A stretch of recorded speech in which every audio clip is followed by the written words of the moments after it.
முன்னாடி இருக்கக்கூடிய இந்த நந்தியம்பெருமான் பாத்தீங்கன்னா வளரும் நந்தியம்பெருமான்னு சொல்லப்படுறாருங்க. இத நான் சொல்லல, தினமும் இவரை தொட்டு பூஜை செய்யக்கூடிய இந்த கோவிலுடைய அர்ச்சகர் பாத்தீங்கன்னா மனோகர் ஐயா அவங்க சொன்ன தகவல் தான். ஒரு 10 வருஷத்துக்கு முன்னாடி அப்படி பார்க்கும்போது இவருடைய இந்த பின்பக்கம் இந்த அகலம் கொஞ்சம் சின்னதா இருந்ததாகவும் இப்ப பாத்தீங்கன்னா இந்த அகலம் கொஞ்சம் பெருசா இருக்கிறதாகவும் சொல்றாரு. அதே வேளையில பாத்தீங்கன்னா நம்ம எப்பயுமே நாக்கு நந்தியோட நாக்கு பாத்தீங்கன்னா வெளியில இருக்கும். இந்த நாக்கு இல்லாம இருந்துச்சு 10 வருஷத்துக்கு முன்னாடி பாத்தீங்கன்னா இல்லாம இருந்ததாகவும் இப்பதான் அந்த நாக்கு தெரியறதாகவும் சொல்றாரு. ரொம்பவும் சிறப்பு வாய்ந்தவருங்க. சொல்ல போனா பாண்டியர்கள் காலத்துல ஒரு 10ஆம் நூற்றாண்டுல இருந்து 12ஆம் நூற்றாண்டுல செய்யப்பட்ட நந்தியம்பெருமான் தான் இவரு.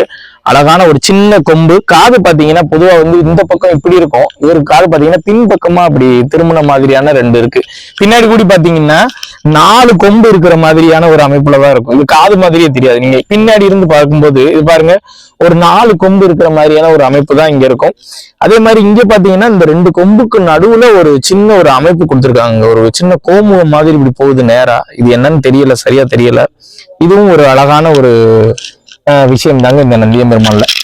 இந்த நந்தியம்பெருமான் எங்க இருக்காரு அப்படின்னா நம்ம ராமநாதபுரம் மாவட்டம் கீழ பார்த்திபனூர் அப்படின்னு ஊர்ல அமைஞ்சிருக்கக்கூடிய பட்டீஸ்வரமுடையார் அப்படின்ற கோவில்ல தாங்க இவர் இருக்காரு.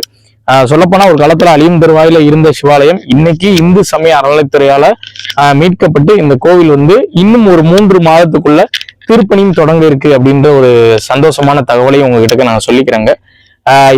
இந்த கோவிலை நிறைய பேருக்கு ஷேர் பண்ணி ராமநாதபுரம் மாவட்டத்துல இப்படி ஒரு சிவாலயம், சொல்ல போனா நம்ம உத்தரகோசமங்கல்ல இருந்து ஒரு 40 கிலோமீட்டர் தொலைவிலேயே இப்படி ஒரு சிவாலயம் இருக்கு அப்படின்றத வெளி உலகத்துக்கு குறிப்பா சிவ சொந்தங்களுக்கு தெரியப்படுத்துங்க.